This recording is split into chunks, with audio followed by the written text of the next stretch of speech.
any dollar that you spend to get something where it needs to be is out of your own pocket, because you're expected to be able to be the key person on the ground for all things logistics. So you're probably going to be more likely to deliver your own trays to a facility versus a W-2 who has a warehouse supporting them most of the time with couriers and things like that.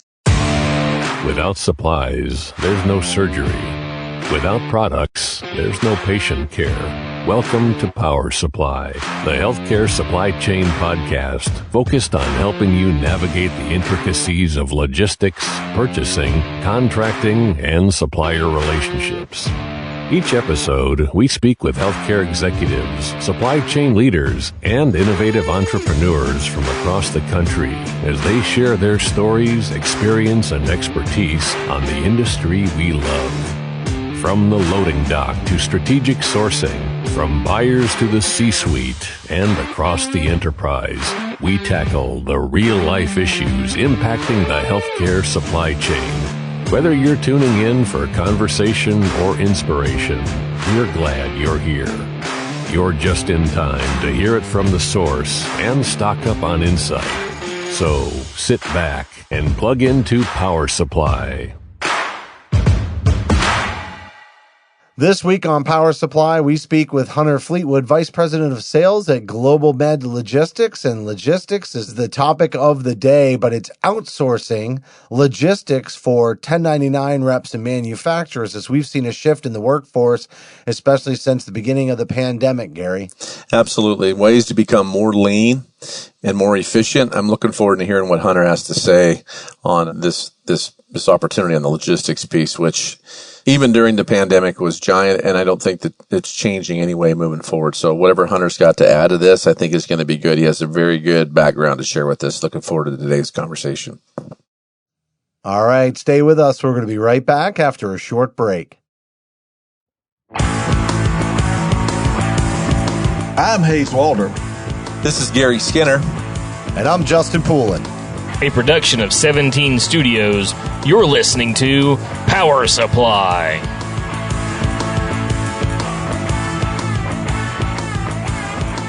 Joining us now is Hunter Fleetwood, Vice President of Sales with Global Med Logistics, and we're going to be talking a very nuanced and interesting conversation today. Hunter, we're going to be kind of bridging that gap between manufacturers and suppliers and healthcare organizations, especially around sales reps that are working with loaner and consignment inventory like trauma and orthopedics, et cetera. And so this is something that I think is a conversation that isn't always had out there in front of healthcare organizations, which is really our big audience. So very excited to have you on the show today. Thanks so much for coming on. Yeah, thanks, guys. Thanks for having me. Excited to be here. Well, hey, Justin, first, before we get started, because Hays, unfortunately, is not on today's podcast, I'm going to ask the icebreaker, because I wanted to name my first son Hunter, but my last name's Skinner, so I got a lot of pushback on Hunter Skinner, but I think Hunter's got one of the coolest names I've seen. Hunter Fleetwood. I'm like, dude, seriously, that name is money, man. I just wanted to comment on that right out of the gate, Appreciate man. That. So... Absolutely.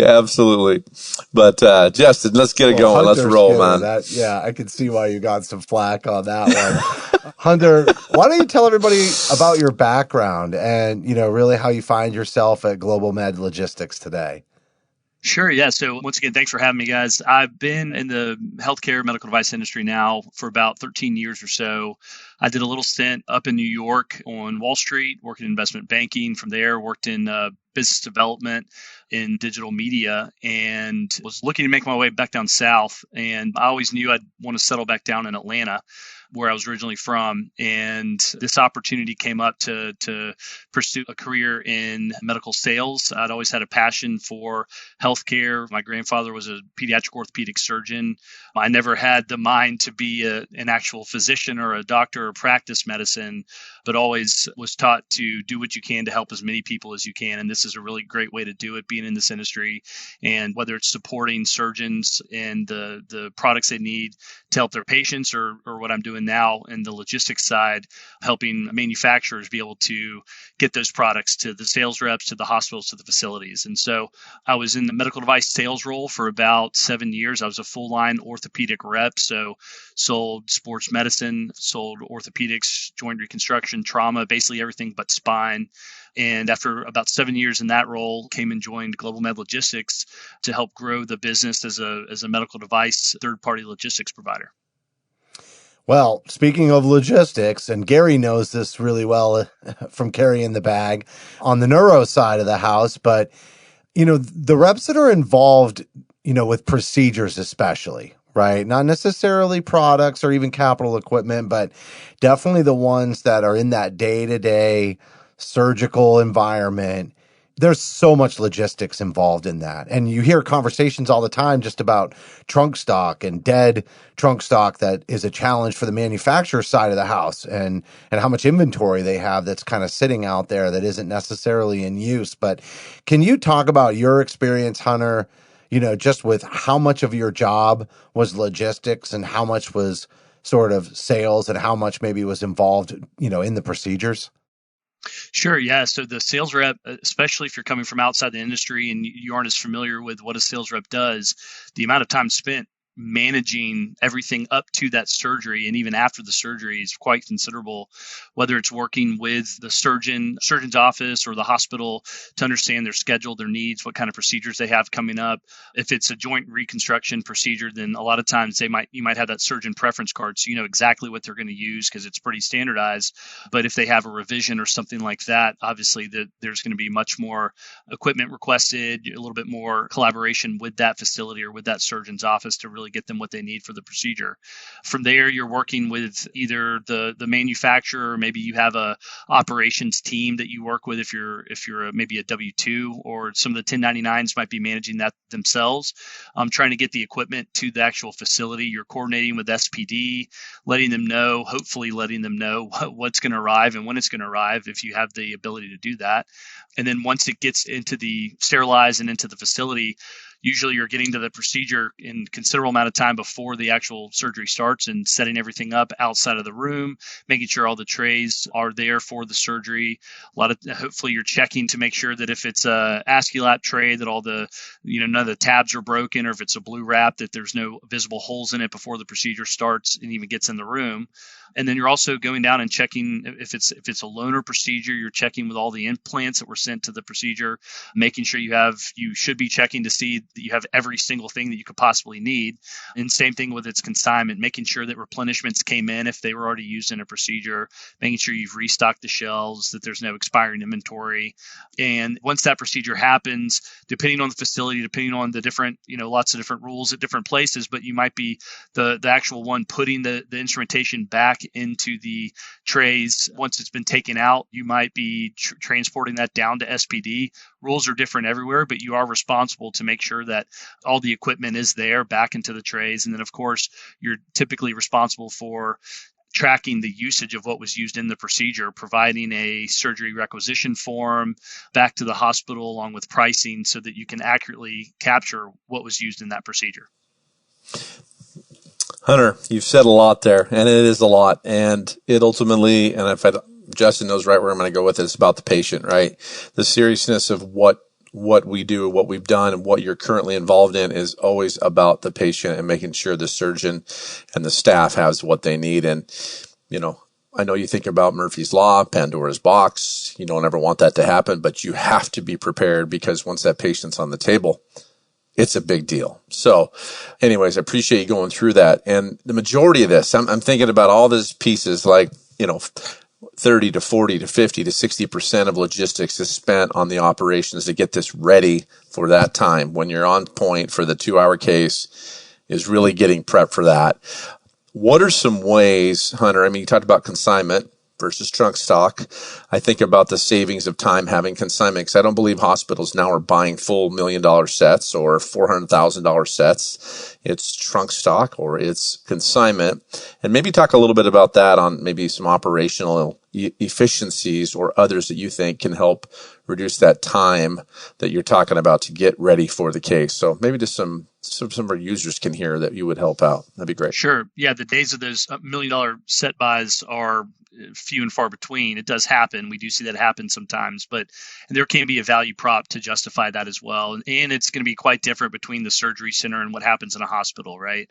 And depending on whether you're doing sports or trauma or spine or ortho. But in general, we think that, collaboration with the hospital, all different parts of the hospital, whether it's the OR manager or SPD, is key. The better relationship you have with those different departments in the hospital, the better of environment it's going to be for everybody to help support that patient at the end of the day. So communication, especially to SPD, as well as you're bringing in outside inventory to support a procedure so that they know when to expect that inventory and actually what inventory is going to come, how many trays, how many tubs, whatever it may be. So that's obviously key. And then the way that you deliver that inventory to SPD, the better labeling of the trays, the better information you provide, even if you have pictures of the trays and the layout of what things should look like. So as the SPD is going through and doing that inspection, which is incredibly thorough, the more information they have and the better information they have, the better they're going to be able to support that case as well. And then, of course, it's a given that once it gets delivered to the facility, it should have already been thoroughly inspected and cleaned to the best of their ability before it gets there, of course. And then as far as trunk stock goes, always having the best visibility of your own inventory is key. You should always know exactly what you have on the shelf at your facility. Ideally, it's been right sized, so you have the exact amount that you need. If there is historical data at your facility, especially if you've been there for quite some time, working with the same number of surgeons, you should have some data to back up the inventory that you need there. And then, of course, you should always make sure that any expiring inventory is removed from your shelf stock, at least 3 months in advance. Typically 90 days is a pretty good cutoff for that. So those are kind of some basic best practices that we typically encourage. I would think that that's a lot easier for manufacturers and suppliers as companies when they have direct representation. They have a little bit more control over it. But I think also maybe for the rep too, because they have kind of a direct relationship with that company versus the 1099 scenario, where I think a lot of the autonomy that exists in a 1099 situation is really good for the 1099 rep. But at the same time, maybe the supplier doesn't have as much visibility. Maybe the 1099 has more accountability financially. And at the same time, maybe a little bit less of a direct relationship with the supplier, so a little bit less control over the situation when it comes to inventory as well, even though they have greater accountability. Can you think about some other nuances or even add detail to the picture I just painted? Sure. Yeah. Obviously, there's lots of differences, lots of pros and cons to the W-2 employee versus the 1099 model. The other thing that you have to think about as a 1099 is, you might be selling for 10 different manufacturers. Correct. I was waiting for you to say that, Hunter. I was waiting for you to say that. Yep. So that's potentially 10 different sales order forms that you have to keep up with and fill out. That's 10 different, operations folks back at their manufacturer that you have to coordinate with, not even to mention that, any dollar that you spend to get something where it needs to be is out of your own pocket, because you're expected to be able to be the key person on the ground for all things logistics. So you're probably going to be more likely to deliver your own trays to a facility versus a W-2 who has a warehouse supporting them most of the time with couriers and things like that. So that's one of the big nuances or differences there. Now, to your point, there's a lot more autonomy. There's a lot more, theoretically ownership in that model, but less support, less infrastructure. And it's just a different setup versus the W-2, where typically you might have a warehouse that's supporting you, or, just more infrastructure in general that can help send replenishments, that can coordinate loaners, make sure you have all the inventory that you need to help support all your procedures. So pros and cons to both, but definitely some differences there. Sure. So Hunter, you've talked about the logistics piece of, from the OEM to get it where it needs to be. But if we're not prepared and it's not done effectively on the logistics piece, what's the impact to the hospital? What are the negative effects that can go down that road if we're not prepared? That's a great question. So at the end of the day, the main impact can be on the patient, right? If you don't have what the patient needs in a procedure, procedures could get canceled. You might have to mid-procedure change what implants or instruments you plan to use in that procedure. So effectively, you're changing the way that it's going to impact the patient. And you might be picking instruments or implants that are at the facility that the sales rep's not there for, or maybe that there aren't experts there on the product. So now you're opening product in a procedure that you weren't intending to. And so the nurses and the surgeons and the physician's assistants have enough knowledge to be able to make those decisions and to be able to support the patient the best they can, of course. But there still is a potential risk to the patient when that happens and they don't have what was intended for the procedure. So that's always a risk of not getting what's needed there. And there's a few reasons that could happen. Is one, there's just a breakdown in communication to actually deliver the right equipment, or maybe it does get delivered, but something's missing from a tray, or there's an implant missing from the kit. That's a big risk as well. Or once it does arrive, maybe it arrives in such a condition with bioburden in the tray that's been sitting there for a week or something like that, so that even SPD has a very difficult time cleaning that product that's been delivered to the hospital. So there's lots of different potential breakdowns, and that's why it's so critical to ensure that, when you're working through that, to communicate what needs to get delivered or actually delivering that product, that it needs to be perfect for the patient every time. So Hunter, we've got it to the patient. We've taken care of the patient. We've done what we were supposed to do and did the mission. Reverse logistics is the term that keeps coming up.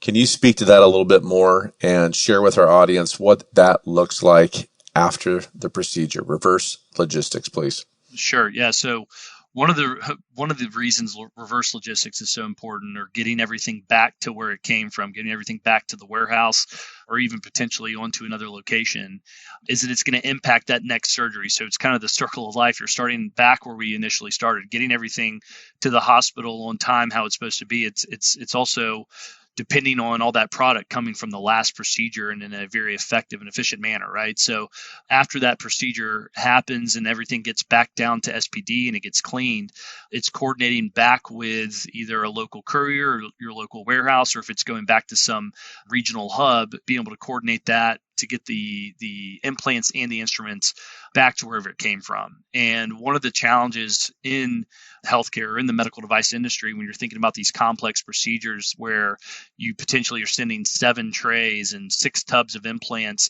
and they're only using maybe 4, is that you're sending a massive amount of inventory that not only is it massive in the sense of the actual quantity, but the value of that inventory as well is so high to be able to support that procedure. And so trying to get that as efficient, get as many turns on that inventory as possible is pretty critical. So going to the hospital after the procedure and getting that material back to the supplier is critical in order to maximize the value of that inventory. And sometimes one of the issues that comes up with that is all of a sudden what gets returned isn't what was sent, and then something is missing. And that can be a real, it can be a complication and a point of contention sometimes between, more specifically, the rep, but it's really triangulated, right? The rep swears that they picked it up or it wasn't there to begin with. And depending on which side of that equation they're talking, they're either in trouble with the manufacturer or they're in trouble with, the healthcare organization, because somebody's got to account for the missing inventory. Yeah, I know that for myself, a practice I always utilized was taking pictures as much as possible. We encourage people to do that as well. It's a great way to show exactly what you sent back, but also hopefully you're being able to communicate back with the warehouse so that you know exactly what to send back, where to send it. Hopefully your warehouse has sent you, all the return labels you need, things to make that process much more standardized and easier to kind of set the rep up for success as well, because that rep is on to the next case. They are trying to get to that next procedure, go to that next hospital, whatever it may be. So trying to make that reverse logistics aspect of the process as simple and easy for them as possible is critical also. So Hunter, we're talking about getting the right products back to where they need to go, whether it's the OEM, whether it's a hub, whether it's a warehouse, whether it's going to the next location. How dependent are we upon the transportation world? We're talking about the trucking industry and we're talking about rail. I mean, just give me a high level on that, and how much are we dependent upon that? Yeah, so in general, for med device, the rail is not going to impact us as much because typically we're thinking trauma, you're thinking spine, ortho. We don't have the luxury of putting something on a freight car to be delivered, in the next week or so. So usually we're relying on domestic air. But that being said, you look at, I think Q4, UPS said they're going to hire 100,000 additional employees just to manage the demand just from holiday shopping and holiday shipments. Last year, we all saw huge delays with both FedEx and UPS in Q4, so that there is a legit worry there for that. And not only, if that's compounded by, fuel prices have been coming down, we'll see what happens there, but that can just make the cost of all this, that much more astronomical. So there is, the kind of best practices there have to do with maybe consigning a little bit additional inventory in Q4 to help with that demand so that you're not always as reliant on last minute shipments, especially if you're further away from your warehouse or your hub. A lot of times, especially for trauma procedures, maybe proactively putting, the set that gets used the most on the weekend or something like that. If it's a loaner set, sending it to that facility, regardless of whether you think there's going to be a case. So there's some things that you can do to kind of mitigate that. And then of course, just communicating with your warehouse the second that you know of a procedure. A lot of times as sales reps, we would find out maybe in the morning about some procedures that are coming up, even if it's a week away, but you're going to go through your day, you're focused on your cases, getting things done. And then, you might not be communicating to the folks that are going to be sending you that inventory until maybe later that day or the next day. The second that you're finding out about these procedures, communicating that with the warehouse so that your supply chain can do what they do best and help coordinate all the sets, all the inventory to move to the right places. The more time they have to do that, the better. But, and the same message goes to your hospitals and to the facilities, trying to have, a little bit more high level conversation with them to let them understand that this could be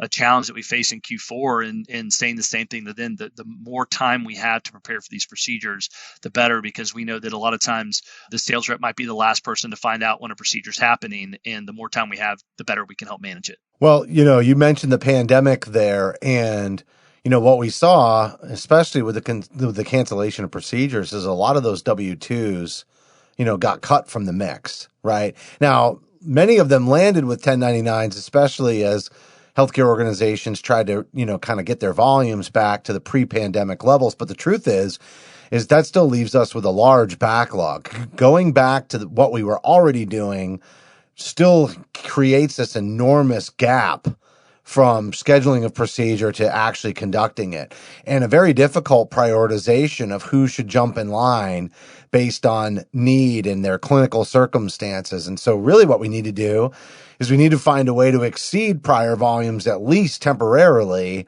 to get, caught back up on this backlog of, surgeries that need to happen. And so, that kind of made a big shift of the workforce. Now, everybody has kind of gone to an outsourcing model. It's been a trend for healthcare organizations for quite a while, but I'm kind of wondering, Hunter, have you seen outsourcing grow as a result of that, kind of major layoff event that happened during the pandemic, and they're not really hiring people back at this great rate? So is outsourcing becoming more and more popular for suppliers as much as it has been for healthcare organizations? Yeah, I think that historically, suppliers have been very comfortable outsourcing things like manufacturing, outsourcing some things like HR, some other things like that. But typically, logistics and operations hasn't been outsourced as much as some of the other aspects of med device.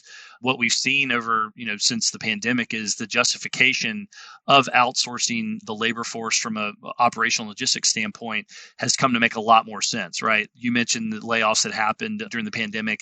It happened across all aspects of med device, but especially when you thought about the warehouse. It's a cyclical industry already, so it can be hard to kind of properly support it, especially as you're getting into, Q4 or something like that, and you're thinking about flexing the workforce. Well, that's pretty tough in our industry where you're relying on, the tribal knowledge of complex instrument sets, or being very knowledgeable about the implants that you're managing. And so to have temps or something like that isn't really something that we can afford to do. So you're always staffing yourself as a manufacturer to help support one, the peak demand, and then two, the forecast of commercial operations. And so the pandemic definitely justified going with a solution where, from a scalability standpoint, it makes a lot more economic sense, but also just from a managing a cyclical workforce. A lot of the third-party logistics providers, they have additional. It's not just managing orthopedics and spine. They might have some other aspects of the business, the medical device business, that might be a little bit less cyclical. So they have a workforce there that can support the ebb and flow of business a lot more easily. So that's definitely been a justification there to go to that outsource model as you're thinking about scaling your company and supporting the current business as well. So I think we should keep going on that, Hunter. Just talk about some more benefits of outsourcing and share that. I'd like to hear a little bit more about that. So if you could take that in a little more detail, that'd be great, Hunter. Another huge benefit there is a manufacturer working with an organization that provides outsourcing is you're benefiting from the real-time knowledge and best practices that organization is getting from all of their other customers. And so whether it's a new technology or a new inventory management technique that they have been working on with another customer, typically that's going to be rolled out throughout all the entire organization. So that's definitely something that helps as a manufacturer, always staying with the cutting edge of what everyone else is doing. Another benefit there, we talked about scalability, but if you're rolling out a new product system or something like that, as opposed to having to go out and hire in preparation for that, as long as you're communicating thoroughly, and effectively with that outsource organization, that 3PL, whatever it may be, they're going to be able to build that team out for you to help support that business. And so it definitely is something that, as a benefit to working with a 3PL, that you're going to benefit from as a manufacturer as well. I got to think the communication piece is one of the biggest. Right, is just centralizing that communication, like we kind of talked about before. The rep is kind of in the middle between the company and between the healthcare organization, and sometimes the scale is really small, and so like the standardizing and the streamlining creates more efficient communication. So I'm thinking like the rep gets to focus more on the things that they do well. And then they get back end support that would be similar to being a W-2, but then the manufacturer or the supplier, the OEM, doesn't have to have all that responsibility. It just seems like a natural fit. I mean, as you mentioned, the hospitals are outsourcing, food services and things like that are done by companies that really understand that niche of the industry. And like sometimes, especially if you're a small 1099, you could be an all-star rep, but there's nothing more frustrating, than all of those logistics hurdles and the communication piece and sitting in your car or your truck or whatever you drive and trying to handle all of that business stuff while you're moving around. I mean, really, logistics should be handled by somebody in an office, right? Stay in your lanes, Justin. Sure. I like it. Sure. We're talking core competencies, which is, Yeah. the focus there.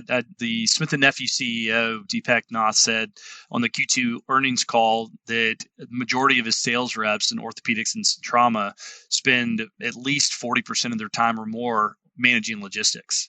And that's a big focus in the business. I think they put together like a 12-point plan. I don't know what the 12 points are, but to kind of help manage that. And that's in a W-2 focused sales force, right? And when you think about a 1099, to your point, Justin, a lot of times it's a group of sales reps, and they may or may not have some operational support, but usually they're the ones that are managing 100% of the logistics. The bucket. Yeah, the whole bucket. And so there really is a benefit, especially if you're more of a mid-tier medical device company, partnering with someone that can help provide an outsourced solution there to help support your sales reps so that they can go out and focus on selling your products as opposed to having to manage all the logistics.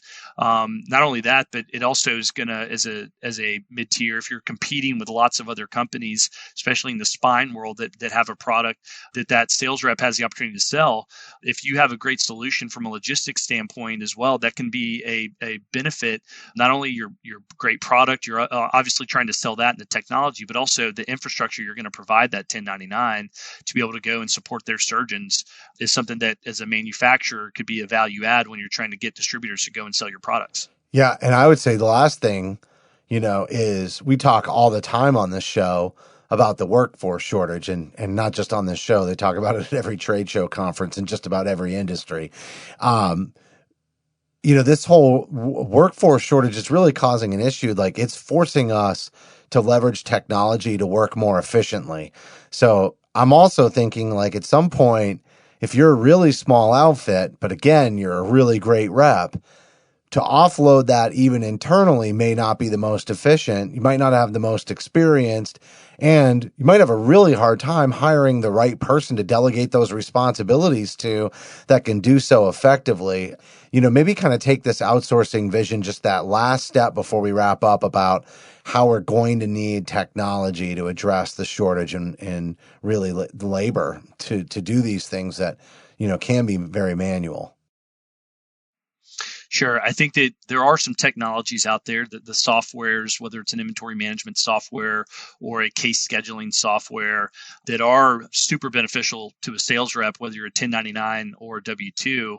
It's just the adoption levels need to increase for that, to be able to provide that type of solution to the sales force. So a lot of times, we mentioned earlier, as a 1099, one of the challenges is that there could be a solution that those 10 companies all have of a software solution that the 1099 might not be willing to utilize because they don't want to use 10 different software solutions. But at the end of the day, if they want to be more effective in their roles, and if they want to be able to have that support, they're probably going to have to work a little bit more. The onus is going to be on them a little bit to adopt some of those different software solutions. So that's a big piece of it there. But as far as the manufacturer goes, some of the other solutions we're seeing go to, whether it's tray tracking, you have different technologies now, whether it's an IoT technology or Bluetooth, where you're putting these trackers on the tray, so at all times the actual location, not just where someone says it was sent or where it should be, the actual location of that tray. So that's an example of something that, especially when you think about tray management and delivery and reverse logistics, there's a huge potential for that to be beneficial there. There's lots of solutions that I think that we're going to have to explore. But over the next 5 years, whether it's RFID in instrument kits or in implant kits, or whether it's some of those other technologies, it's definitely going to be interesting to look to see what it looks like in 5 years from a productivity standpoint. And what you can do with that data once you start collecting it.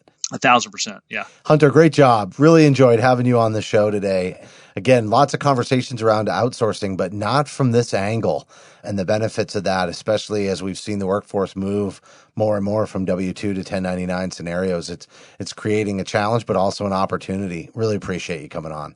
Awesome. Thanks for having me, guys.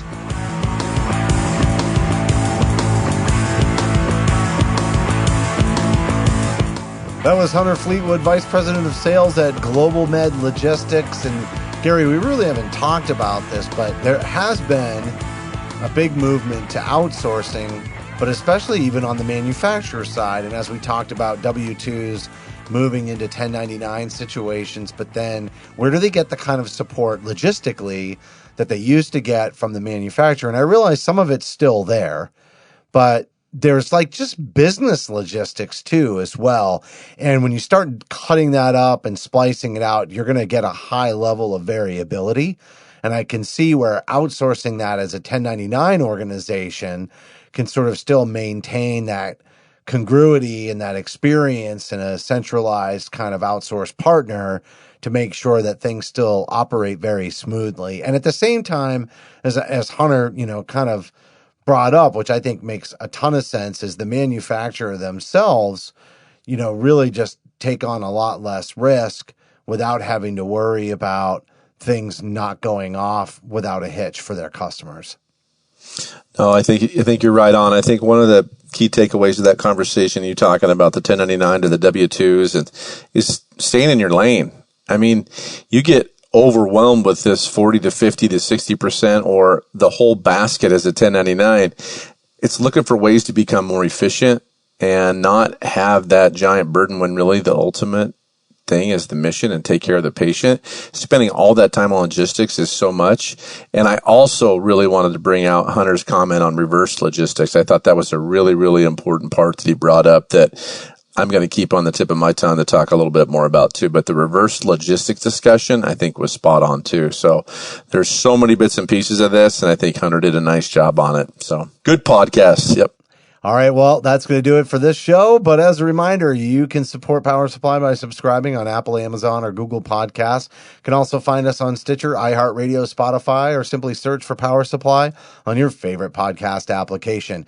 We have bonus content, but you can't access it unless you download our smartphone app for iPhone and Android. And while you're there, we'd certainly appreciate a rating and a review because your feedback is important to us here on the show. And speaking of feedback, guests, topics, or just general insight on your experience listening to the show, you can send an email to info@powersupplymedia.net. On behalf of Garry and myself and Hays, who's taking a day off, thank you for listening to this week's episode of Power Supply.